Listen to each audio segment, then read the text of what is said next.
Today we're moving into Acts chapter 10, and honestly, it's one of the most important turning points in the entire book of Acts, because this is where the gospel visibly crosses the wall between Jew and Gentile.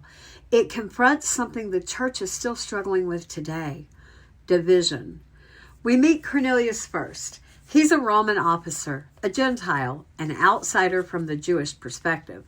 But look at his life before Peter ever arrives. He's already praying, already seeking God. He's already generous, already trying to follow God the best he knows how. This part hit me personally because that was a lot of my own story. I grew up in church. I rode the church bus. I went to youth group. I prayed. I read my Bible.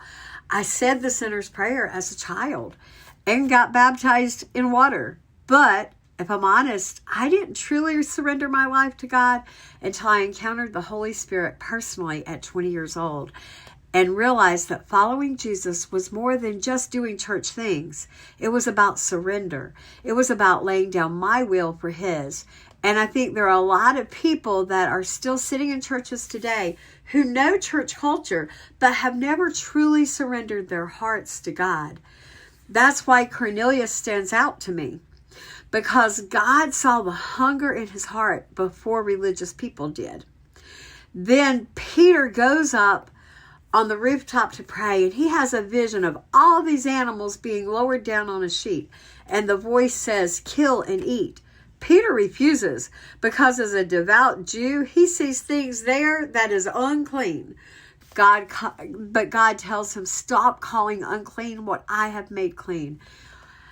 A lot of people stop there and only teach this as being about food laws. But Peter himself tells us later what the vision actually meant. God was talking about people. People religion had labeled as unclean. People culture had separated.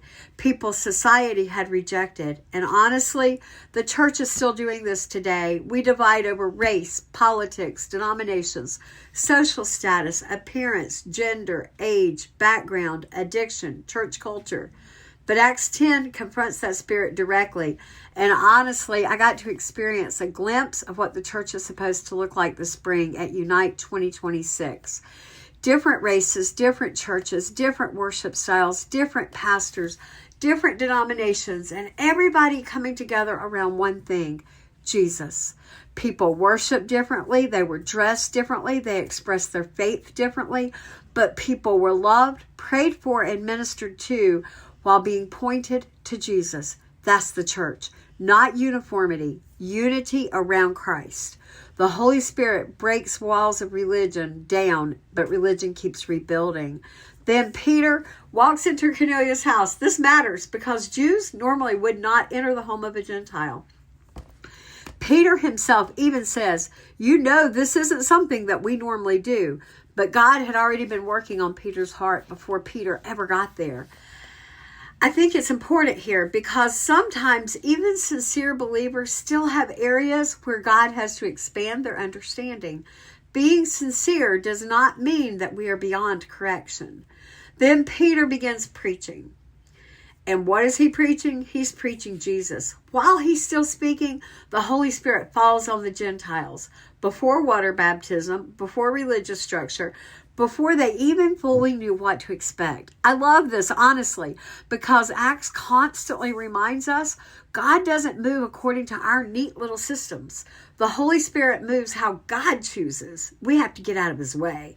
The Jewish believers, they're shocked because they realize the Holy Spirit is falling on them too.